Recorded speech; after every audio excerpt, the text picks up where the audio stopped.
in Flagstaff.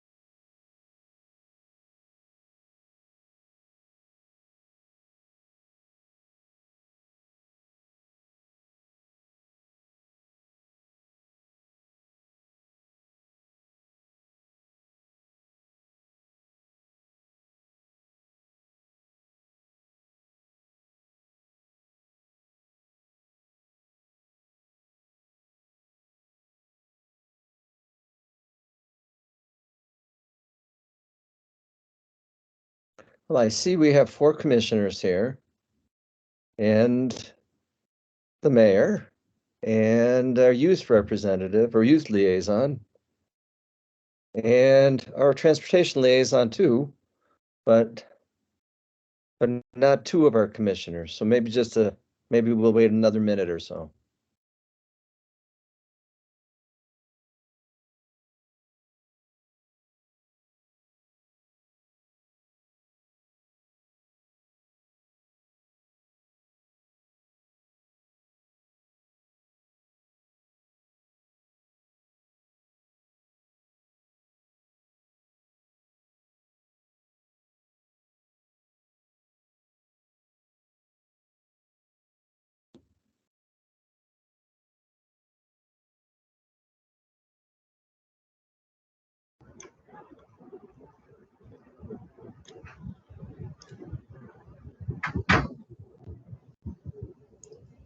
Hi, Michelle. Welcome.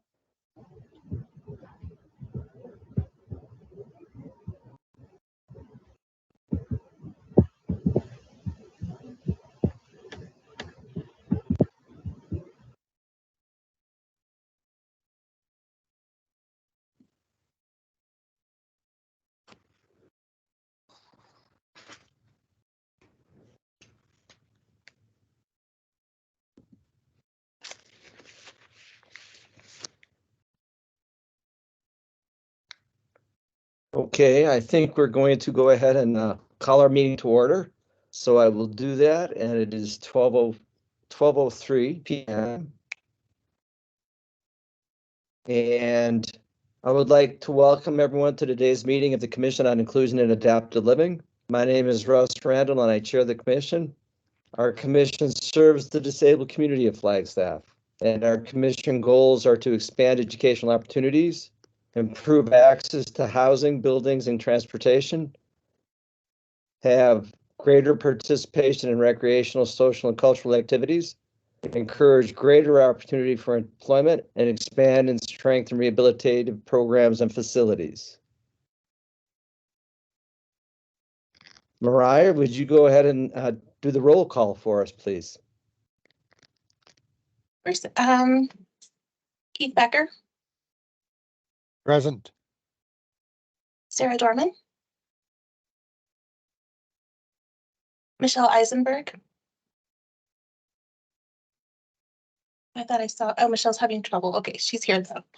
Susan Parrington. Present. Wes Randall. Present. Rachel Smaconda. Present.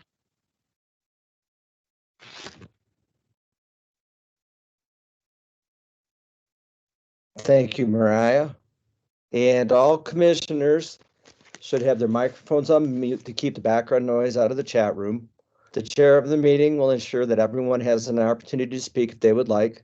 Commissioners use the chat function to inform the chair they would like to make a statement. And of course, you can also raise your hand. And the chair will announce the commissioners to speak in the order in which they appear in the chat. In the interest of accessibility for all, please turn on your cameras when speaking. And I see we're having a couple of folks with some technical issues, but Michelle and Rachel, we still have you, right? You can hear me. I'm still here. Okay, good. And I think Michelle is still here. I just wanted to make sure we still had a quorum. But okay, first on our agenda for today is approval of our approval of minutes from 2 previous meetings. So first, I would like to ask you to look through or review the commission meeting minutes from December 27th. And Mariah, thank you for getting those out to us.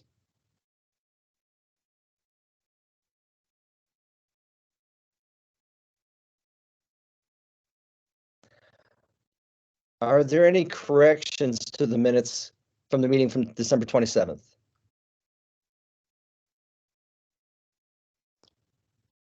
Seeing no corrections, the chair would entertain a motion to approve the minutes.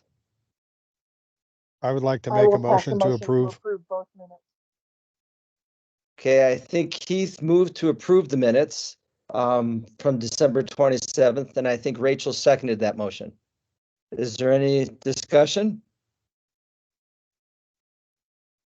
All those in favor of the motion to approve the minutes from December 27th, please say aye. Aye. Aye. Any opposed or abstained? So we have approved the minutes from December 27th. And next, I would ask the commission to review the minutes from the work session meeting on January 17th.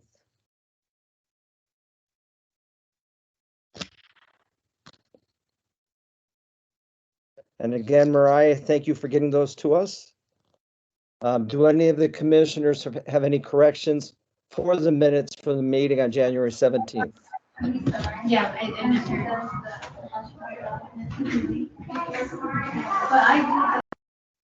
Sarah, can you mute your, thank you.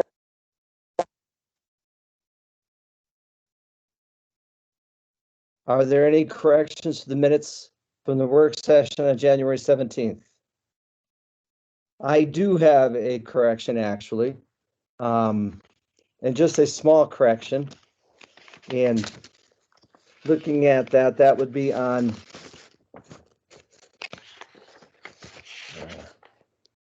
under report discussion item 7B, Buffalo Park accessibility discussion with Gino.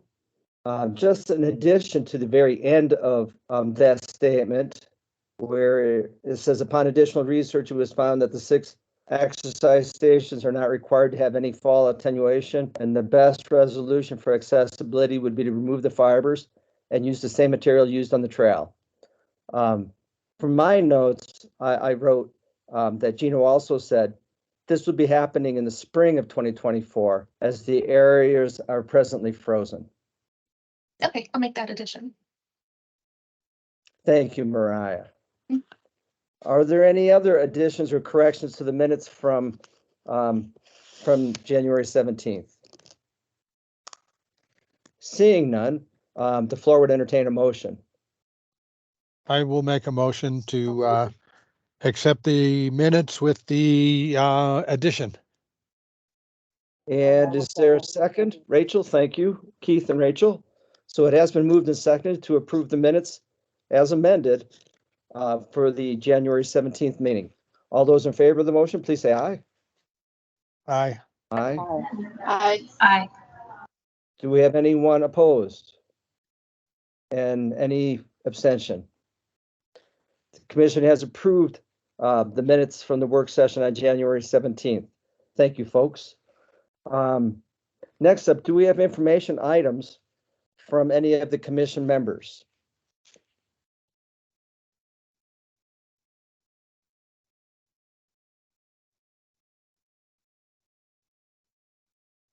Oh, Susan, yes, you do. Thanks, Susan.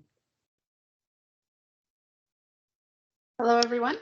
I would like to share the Welcome Here Inclusive Spaces workshop series that is starting in February. It's for organizations, small businesses, nonprofits to learn about inclusive spaces in order to improve their practices. We are actually actively recruiting for facilitators. They're volunteer facilitators for our physical inclusion and our social inclusion series. Those happen in June and in August, and with training. So I will put a flyer in the chat for people to see. And people can reach out to me at susan@welcomedhere.org for more information. Thank you, Susan. And I see Michelle has put in the chat that she's having technical problems. Is there a way to turn on captioning so I can read what's going on? Mariah, is there a way to turn on captioning to assist Michelle to participate? I have a transcription going. Can you guys see that on your screen or no? I don't see a transcription, no. Okay. Let me take a look. I'll try to get that turned on for you. Okay, thank you, Mariah.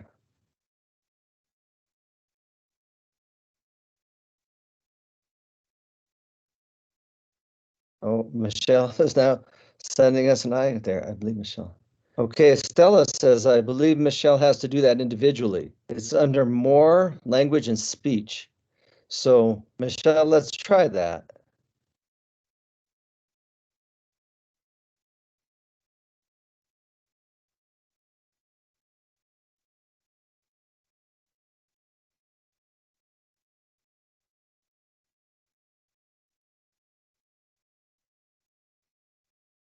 Okay, did that work for you, Michelle?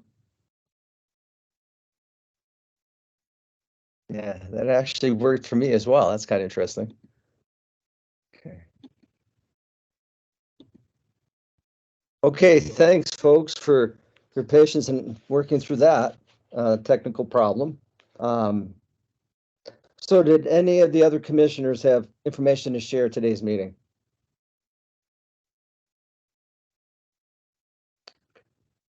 Seeing no hands, I'll move on. I see we do have the mayor with us today. Mayor, it's good to see you. Hello. Let me make sure that you can see me. I don't know whether that's better or not. Hello. I do have just a couple of things. One is that I attended the U.S. Conference of Mayors winter meeting last week, and I got to meet with Transportation Secretary Pete Buttigieg to talk about our Butler Avenue pedestrian bike projects. And that was really exciting to be able to brag on what Flagstaff is going to do to make Butler Avenue way more comfortable and safe and accessible. And the other thing was I followed up with the sustainability division about the outreach for the Snow Heroes effort. And they're already in touch with NAU's volunteer corps. And he had a really extensive list of outreach that he's doing for volunteer recruitment. And since this is, we're only doing the pilot this year, so it's only for people who are already signed up for having their sidewalks cleared. He felt like he had it for this year, but he's going to continue to work out to reach out to the volunteer organization at NAU, plus all of the other organizations that he's reaching out to, which, as I said, was a pretty extensive list. Thank you for that, Mayor. Do commissioners have any questions for the mayor?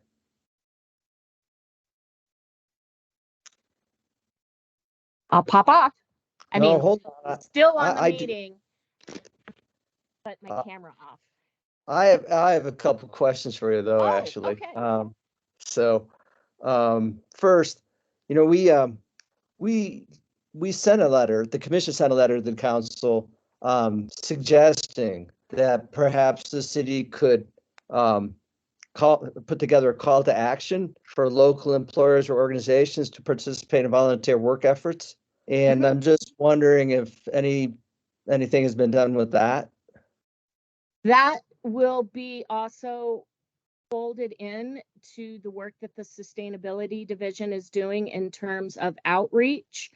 So it will be, I mean, he's reaching out to local businesses, and our social media presence can also include that out to businesses. In terms of, actually mailing things out, I don't know if that's within his budget or his work plan, but businesses are definitely being targeted for volunteer recruitment. Okay. And Susan, I know that was your suggestion. So I guess, do you have any other questions with regards to that, or anything else you'd like to see addressed? Not really. The call to action was more to have businesses establish a day of service that would be devoted to the Snow Heroes program.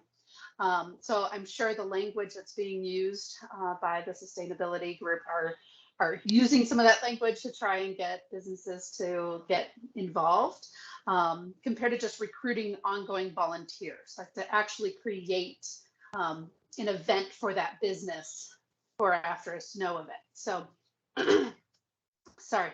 So I don't really have any further questions. I'm assuming that that's just kind of part of what their outreach efforts are. Sure. Thanks, Susan. And then at our last formal meeting, this commission voted to send on to the city council some information items with regards to code enforcement and code compliance with regards to sidewalks for potential use by city staff. And I'm checking to see if the council has actually received that and actually has had a chance to review that material. I do believe that was emailed to council, and I've had some conversations with Reggie about the material, and I know that Reggie has seen it. So, so if there are items in your suggestions that are helpful to Reggie, I know that he will incorporate them into his materials. Okay. Rachel, I see you have a hand up. Jamie and I have been working on this with Reggie, and we will have a more complete report.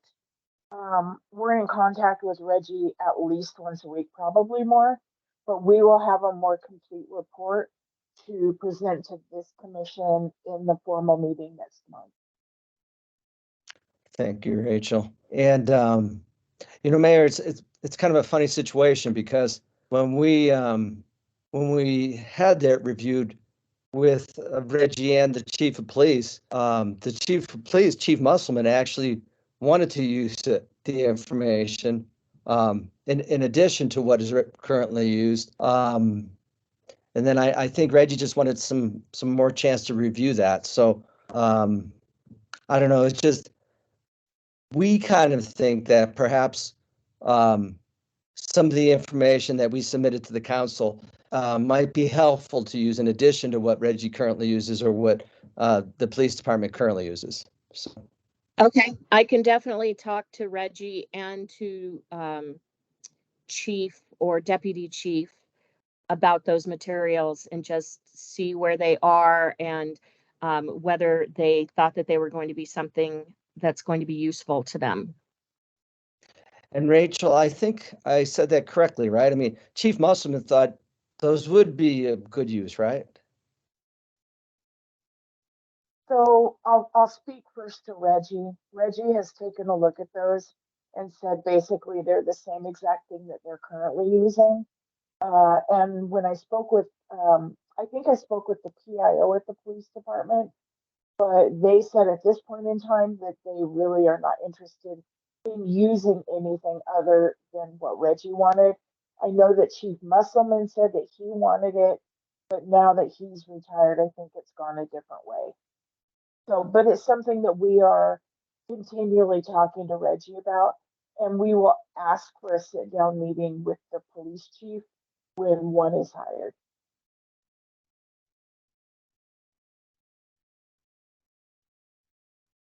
And I guess I was not aware that Chief Musselman is retired, but that is correct, yes?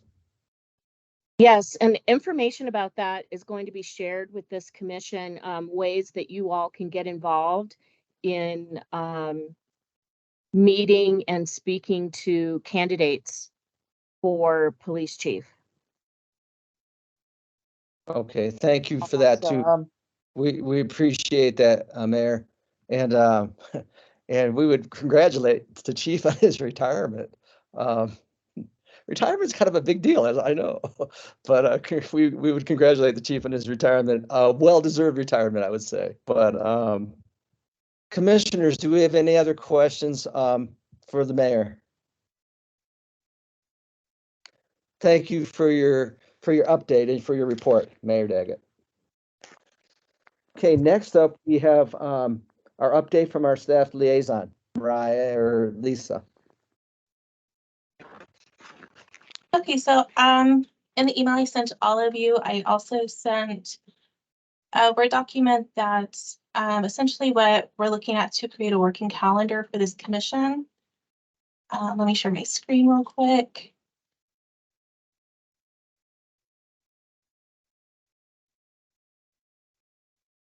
So this is definitely going to be a work in progress. I do realize that the length and frequency of meetings may change in the next few months, but we wanted to go ahead and get something out for you guys to look at and start working with. This is intended for the chair, vice chair, city liaisons to help build out the agendas in advance. And then that way we can it's going to help us plan. I know staying within our time frame has been a bit of a challenge. You guys have a lot going on and a lot on your plate that you're looking at. So this is going to help us plan it out better. It's similar to what we use for council. I did adapt it to this commission. So there's a key at the bottom that lets us know, what are we wanting to do as this presentation, an action item, or a discussion.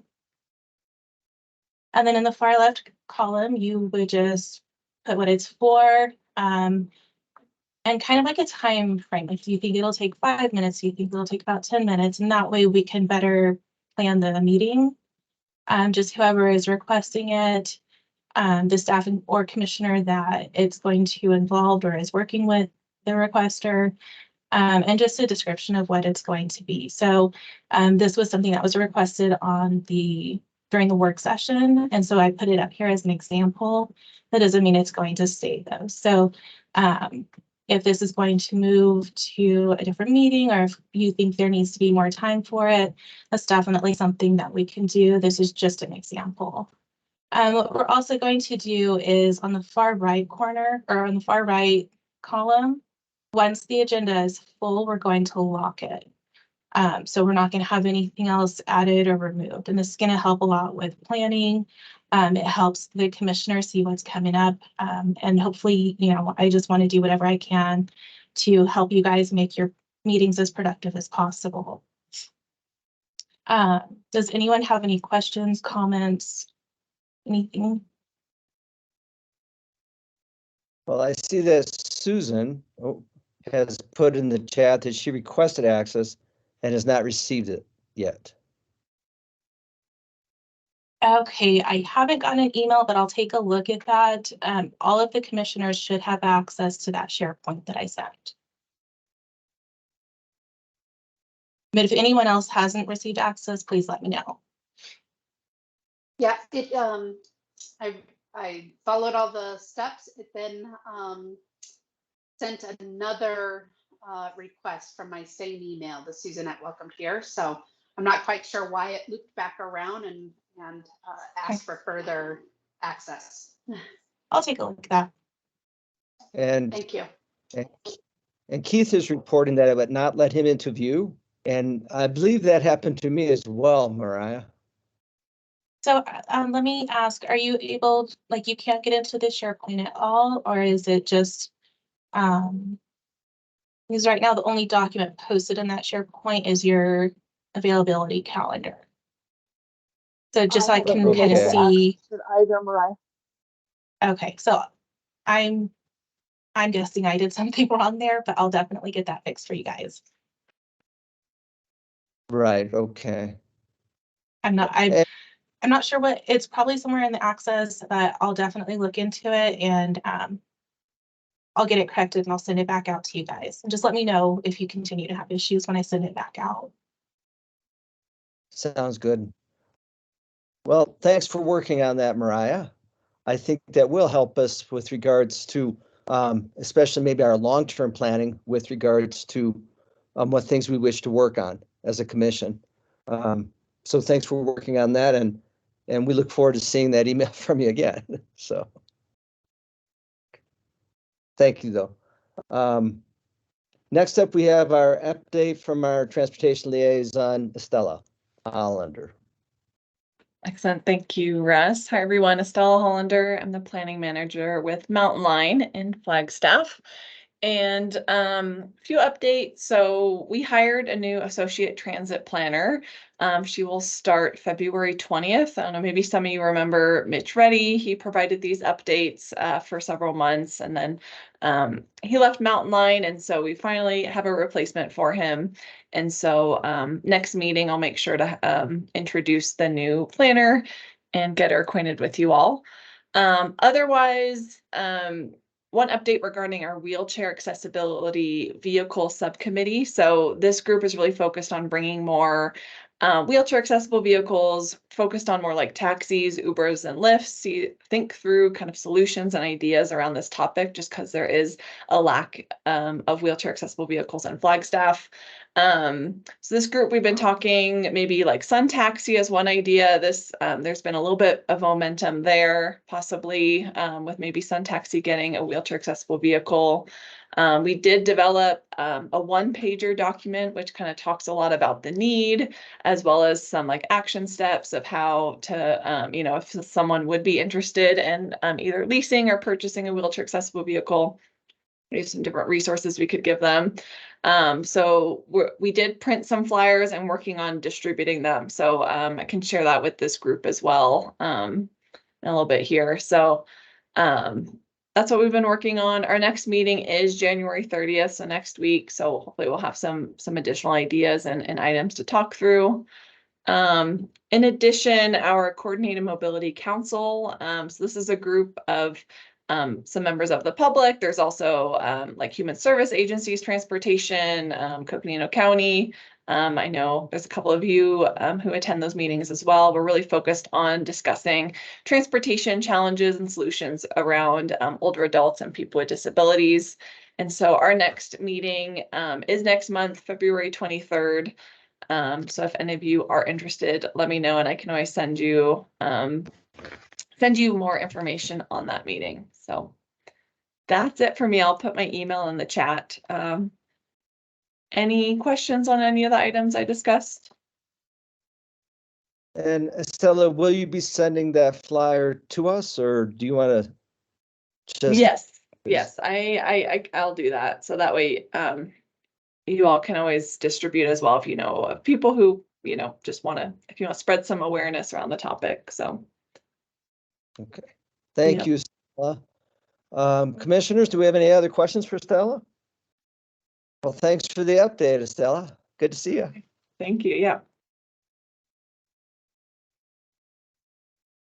Okay, next up, we have our update from our youth liaison, Joseph Spence. And I saw Joseph Spence is here today. So Joseph, it's time for your update.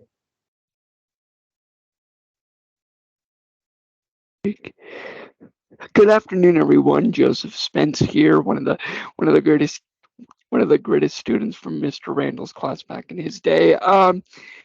We are still working on safety around our community with sidewalks, right, Mr. Randall, and then the trash cans. Of course, we don't like having trash cans on our sidewalks. Right, Mr. Randall, did I get that out there? And that was a discussion at yesterday's meeting of the community of practice team. Absolutely, yeah. And then also the team is still looking at putting together a spring employment encounter. Is that correct? Yes, spring employment encounter. Yes, we are still discussing on that. And then yesterday too, the practice team received a presentation from from Jeremy Musgrave with SIPSI. And SIPSI is the Support Inclusive Practices in College program, which is facilitated out of the Institute for Human Development. And it's a program through which young adults with intellectual disabilities can receive, I guess, exceptional services when they attend college. And that would include NAU or CCC or Pioneer or Mojave Community College or Dene Community College. So really all throughout the college system and university system in Northern Arizona. But SIPSI program, kind of an interesting program, funded through a TEPTATE grant, but students can get exceptional support if they need that. So, Joseph, Absolutely. anything else for us to share, for you to share? I think we're all good, Mr. Randall. Okay, thank you for that update, Joseph. Absolutely. And next up, we have time for our update from our sidewalk liaison, Jamie Martinez. And I am not seeing if Jamie is here. So Jamie is not able to attend today because he's in training. But he asked me to let the commission know that he is still working with Reggie on getting areas of concern sent to him. He's decided that instead of sending his email on Fridays, he's going to do it on Tuesdays because he doesn't want to overload their staff right on Mondays when they come back to 1,000 emails. So he's going to try it on Tuesday and see how that works. One area of focus that Jamie is working on is sidewalk clearance for the school districts. I think that he is in the process of doing an email to both Steve and Jeremy, I think is his name. But that I think right now is the main concern for Jamie. Okay. Thanks for assisting with that update, Rachel. And Rachel, do you know if Jamie has met with solid waste section head Evan Terrell? I don't know that that's on his radar yet. I think that he wants to wrap up one thing before he moves on to the other. However, he knows that it's an area of concern and will work on it. Okay, thank you for that.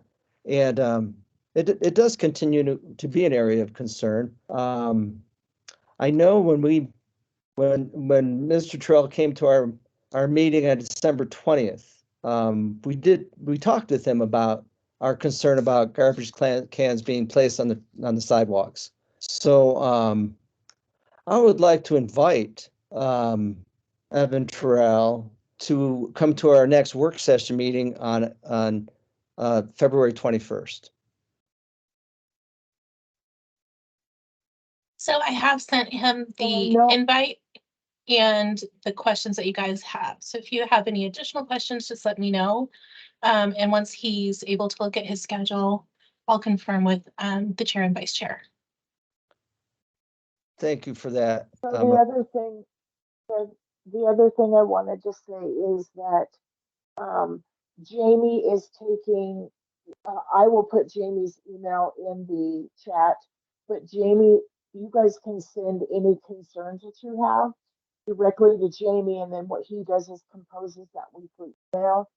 But he did want to say to keep in mind that these guys do a lot more than just sidewalk enforcement. And so while it's a high need for us, they have to prioritize what they can.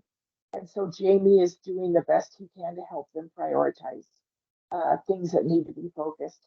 I know for sure that he's talked to Reggie about the trash cans being put down on the sidewalk by the trash collectors. I know that he has talked to Reggie about that as well. Okay, thank you for that, Rachel. I have to be completely honest and transparent. I find it especially frustrating for me when my trash can is returned to this, is put on the sidewalk after it's picked up. I don't know. It happens in front of my very own house. So, Rachel, do you have an update for us with regards to your work as a parking liaison?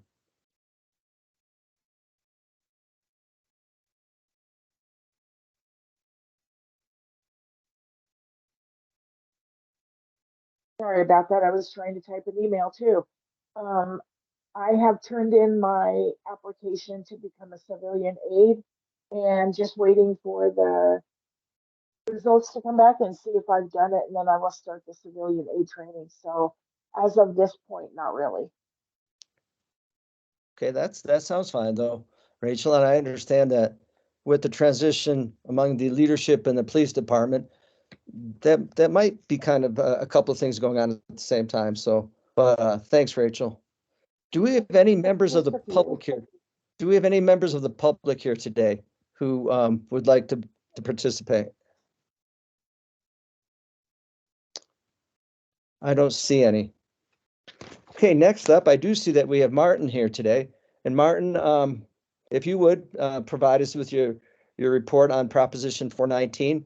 And I think you're going to talk to us today about engineering standards, right? Yes, Mr. Chair, both items. This morning, one right after the other. So I'm guessing you can all see the screen? Yes. Okay. So this is just a kind of a high level bit of background on Prop 419. Prop 419 is more formally known as a transportation sales tax. It was approved by city voters in 2018 and it took effect in 2020. It has a lifespan of 21 years, so it runs through 2041. And this sales tax directly replaces the previous transportation sales tax, which lasted 20 years from 2000 to 2020. And in fact, I think it's for the exact same amount. I want to say it's around 0.45 cents per $100 purchase is the sales tax. So over the course of 21 years, it's expected to generate $266 million that will be used to fund a variety of capital transportation projects. You can see some of them are listed here. Lone Tree Road, J.W. Powell, to connect all the way from the airport to 4th Street, Butler Avenue on the east side, and West Road 66. There's also money allocated for a handful of ped and bike facilities, which we'll take a look at in a little bit more detail in a moment.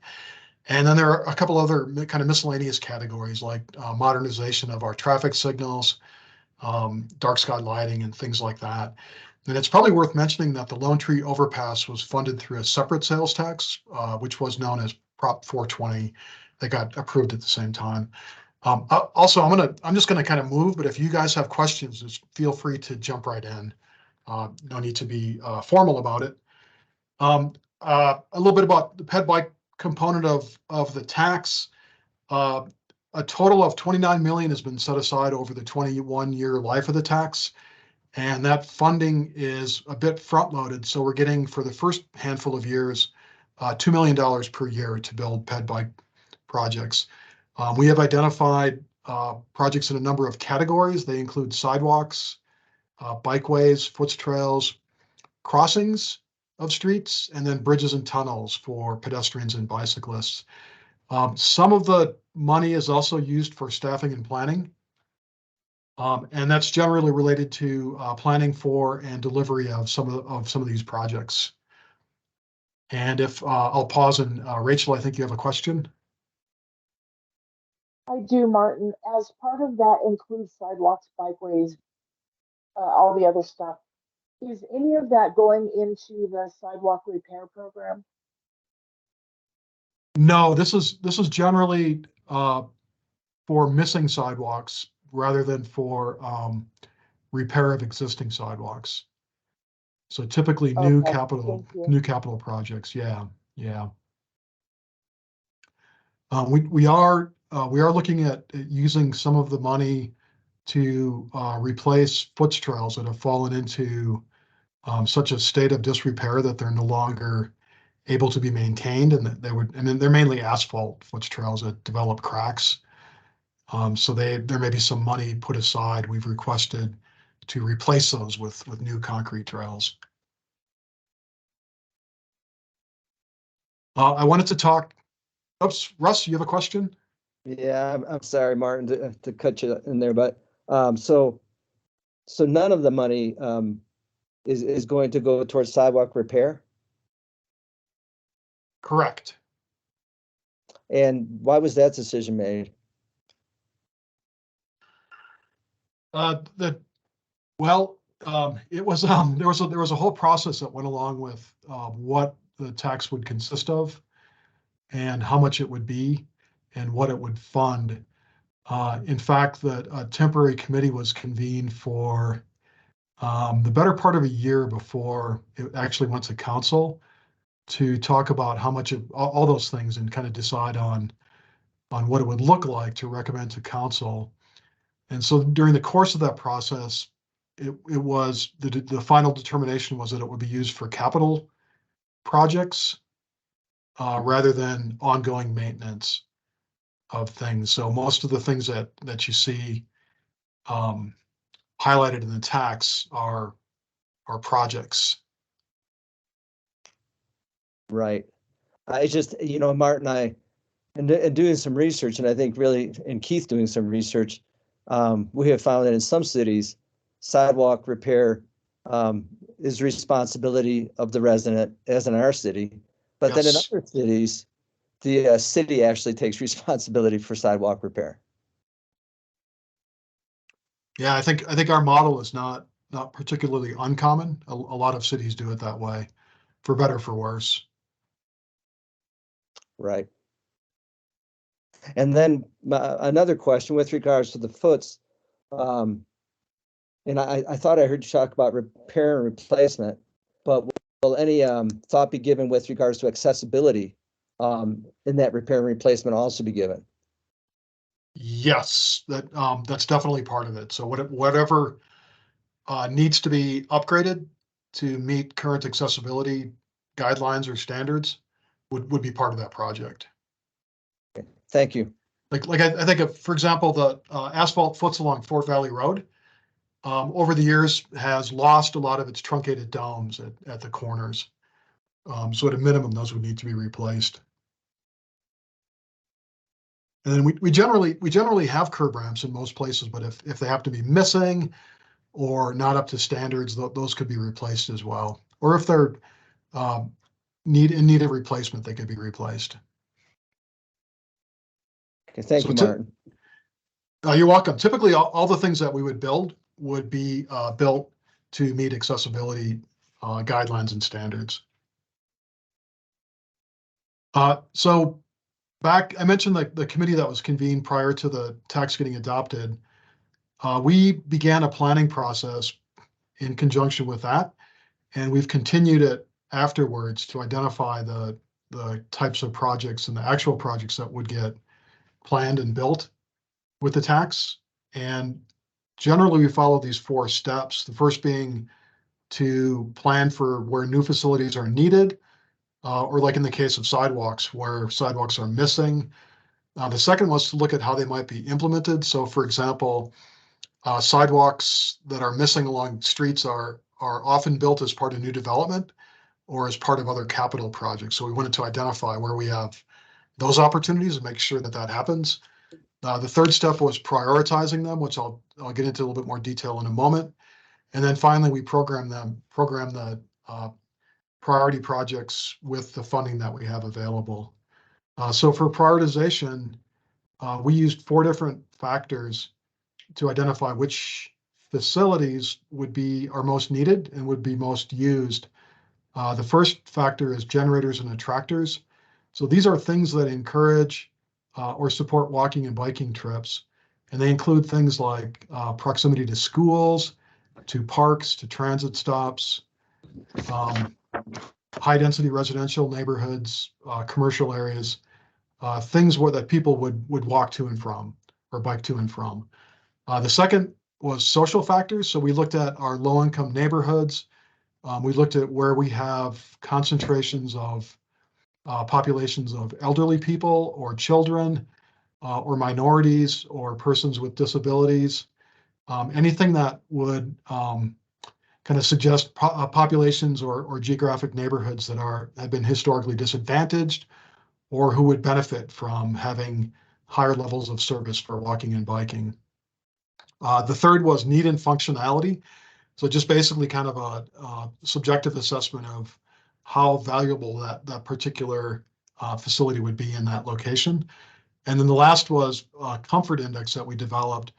So for example, one of the ways that we prioritized where crossings would be located is how difficult is it to cross that street? And we gave higher priority to the streets that were more difficult to cross. So it's a combination of those four factors that determine priorities, and we assigned it levels 1 through 5, or first priority through fourth priority. And part of the reason that we did this is because in one of the previous slides, we saw that we have $29 million allocated through the tax for ped and bike facilities. And if you add up all of our ped and bike facilities that are either missing or planned, it's closer to $200 million. So we had to whittle $200 million worth of projects down to 29. So we wanted to have a fairly systematic way of identifying which ones were most needed. And then the last step is programming. This is just the process of including it in the city's 5-year capital plan. We divided things into 3 time frames. Within 5 years means that it goes in the capital plan. Within 20 years means that it could potentially be funded with in the life of the transportation tax.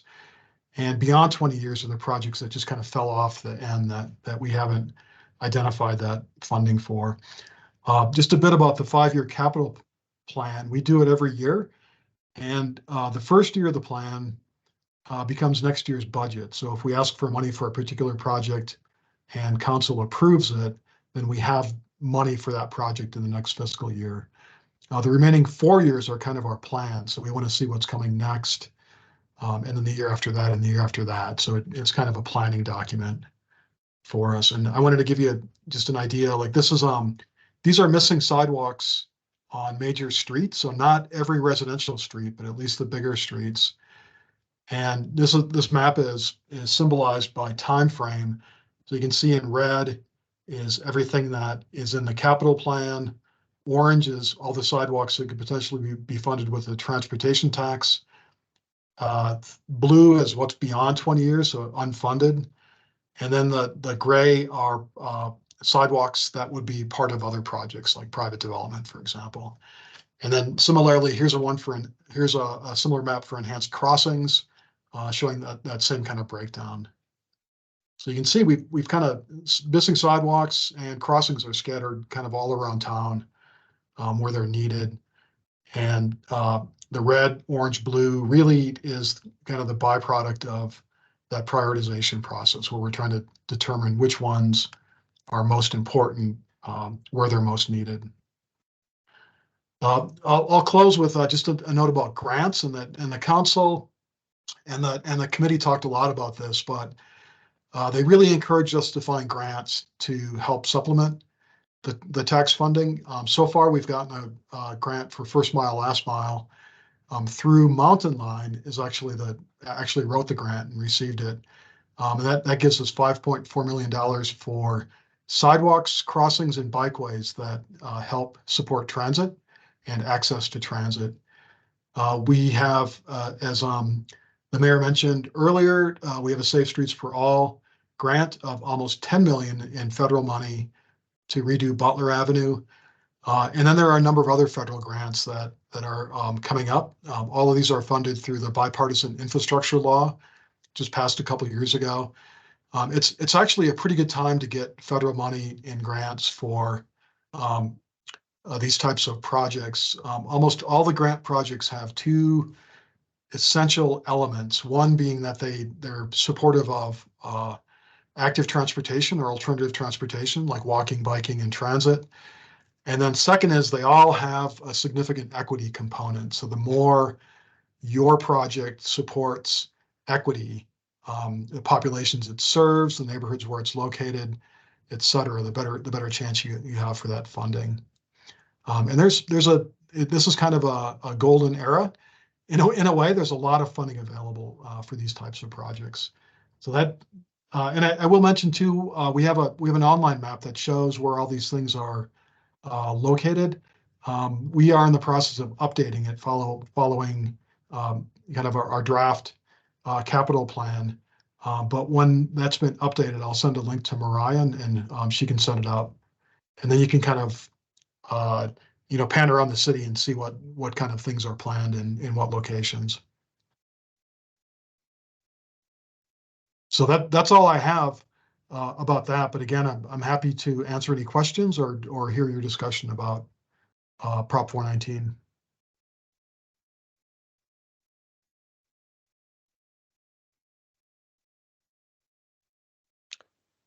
I don't see any hands, Martin.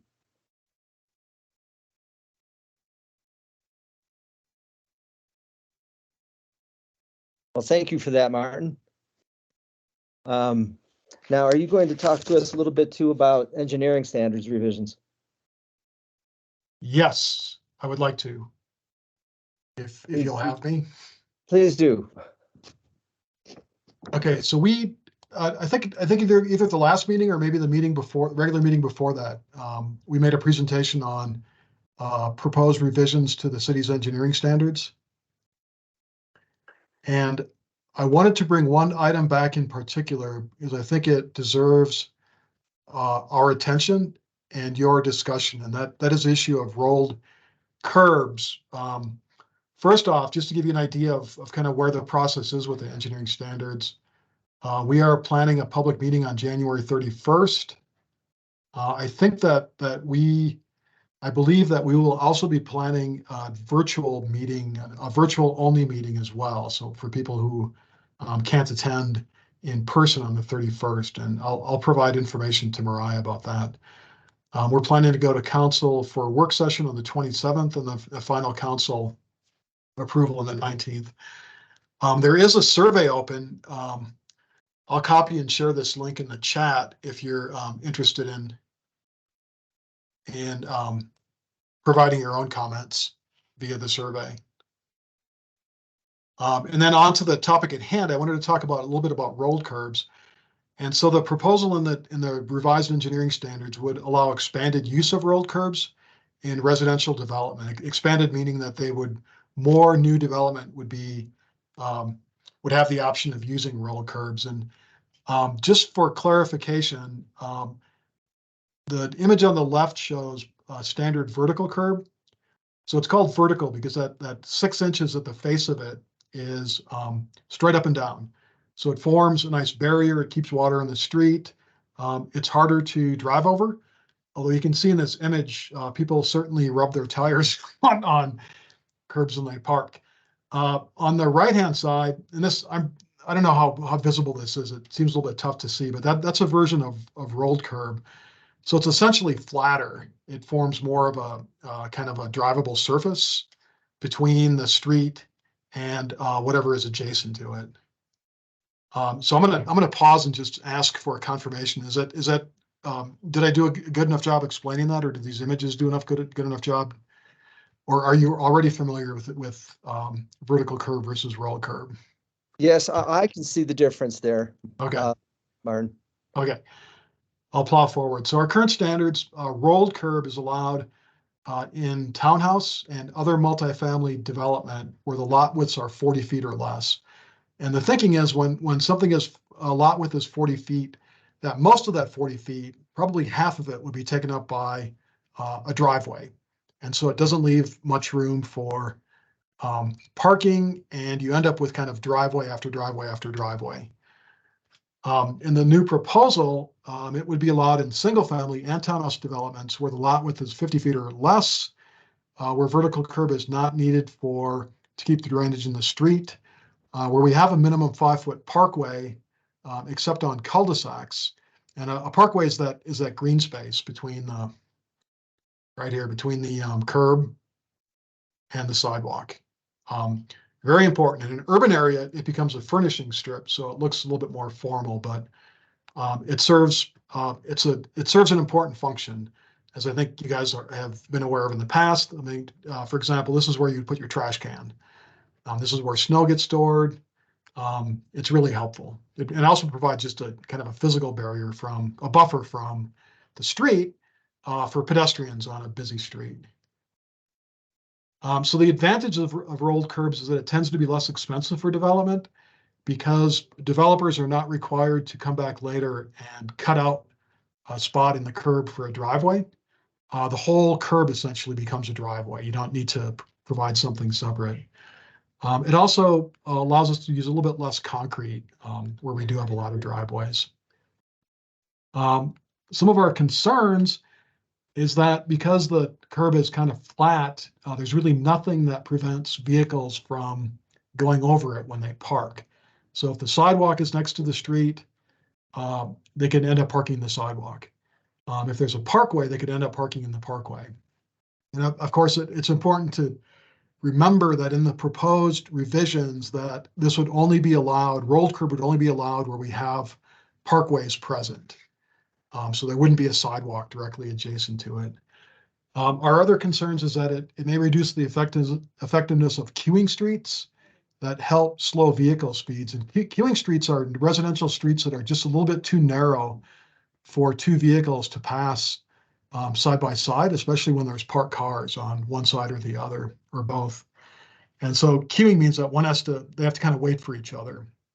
And the net effect of that is it helps slow vehicles and manage speed in residential areas. And the concern is if vehicles are parking, if the street is narrow and vehicles are tempted to park kind of outside of the street by going into the parkway over the rolled curb, that now we don't have that queuing effect on the street itself. And then finally, like the city has more and more high density residential areas where, if there's a lot of college students, for example, there can be a lot of vehicles parked. And if there are rolled curbs, there may be an effect of encouraging vehicles to kind of take over that parkway or take over that sidewalk for parking and make it kind of unofficial parking to support that development. So there are a couple of concerns of this proposal moving forward. I've got a recommendation here. If you recall from the presentation previously, we are trying to do with this round of revisions, all the things that are more administrative and really simpler in character to move forward to council. And our plan was to save the things that you either need more information or to have more conversation about for a subsequent round of revisions. And so one possibility is that we pull the proposal for rolled curbs out of this set of revisions and give us more time to talk through the issues to see if it's a good idea or not, and if we can mitigate some of the potential concerns with how it's written. So I appreciate your attention and allowing me to make this presentation. And again, I'm happy to answer any questions or hear your conversation. Well, thank you, Martin. Commissioners, do we have any questions or suggestions for Martin? And Martin, all I would share is as someone who's been working on sidewalk accessibility for quite a while now, it would appear to me that having the roll curb would maybe, if not encourage people to park on the sidewalk, would make it a whole lot easier for folks to do so. So just speaking as an individual, I would probably not be in favor of those roll curbs. I think it would reduce accessibility to sidewalks. But commissioners, anything else for Martin? Martin, I do have something that I'd like to say, Martin. Those rolled curbs make it harder for a wheelchair-bound person to get up and down off of that sidewalk. And I know because I fell out of my chair when I was in Winslow. But it makes it harder because there's not a flat surface like a curb ramp, like what a driveway would provide. And so if it goes down the whole street, essentially we have to go to one side or the other rather than being able to go directly into a house. Does that make sense? Yeah, right, Rachel, are you talking about like situations where you would use, like you go up a driveway, for example, instead of going to a formal curb cut? Correct. So like To get right to- now Yeah. with the vertical curbs, there's a flat driveway. And so I can just go straight in with my wheelchair if I have to park on the street. I can get out of my chair and just go straight up the driveway. With a rolled Yeah. curb, it makes it a little bit harder because I have to get up over that roll. And Yeah. so it makes it a little bit harder as far as the driveways go. Yeah, that makes perfect sense. Thank you for sharing that. Thank you, Martin, for your sharing today. All right, I will pass those thoughts along and let you know what how it turns out. Thanks. Next up, I know we have on our agenda discussion on adaptive and therapeutic recreation. But I'm going to apologize, and I think that was Susan. You wanted us to have that discussion. I'm going to apologize because I'm going to table that discussion. But Mariah, I would like that to be put down as our first item for discussion at our meeting on February 21st, if we could. Okay. Thank you, Mariah. And again, I apologize for not reaching that today, Susan. And then real quickly, next up is discussion on changing our meeting time and length. And I think we had a pretty thorough discussion of that at our last week's work session. And I think what I heard at last week's work session was that generally there's a preference for one meeting a month for 2 hours rather than 2 meetings a month for 1 hour. I think I also heard that the preference would be to actually change our meeting time to later in the day and putting it perhaps outside the workday. But that we would like to table that discussion and really table the vote on that until April, with the thought being that perhaps we will institute that change in May or in June. And but then I also wanted to make sure that we heard from Michelle, because Michelle was not at the last meeting. So Michelle, that was quite a discussion at our last meeting. Michelle, do you want to share anything for you with regards to that?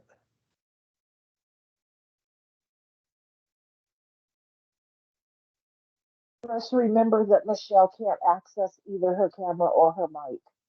Yeah, I'm trying to, but she can access chat, right?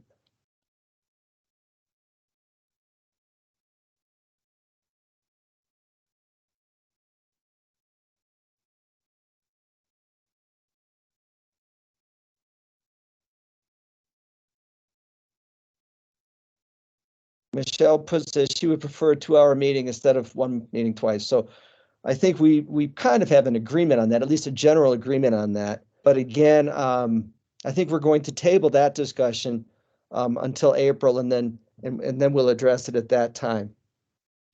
And that brings us pretty much close to the end of our meeting. Our next work session meeting then will be February 21st. And on that agenda, we're going to put discussion on adaptive and therapeutic recreation as a first discussion item, because we want to make sure we do actually have time to discuss that. And then we also, I've asked to put on the agenda a discussion about, and if Evan Terrell can be there, to actually have a discussion with Evan Terrell, the solid waste section head, about trash cans being placed on the sidewalks actually by the city truck drivers or the trash truck drivers. So I would like to see that placed on the agenda. Are there any other items specifically that commissioners would like to see placed on the agenda for our meeting on the 21st? Jamie and I want to do our presentation on the 21st. Absolutely. Thank you for that, Rachel.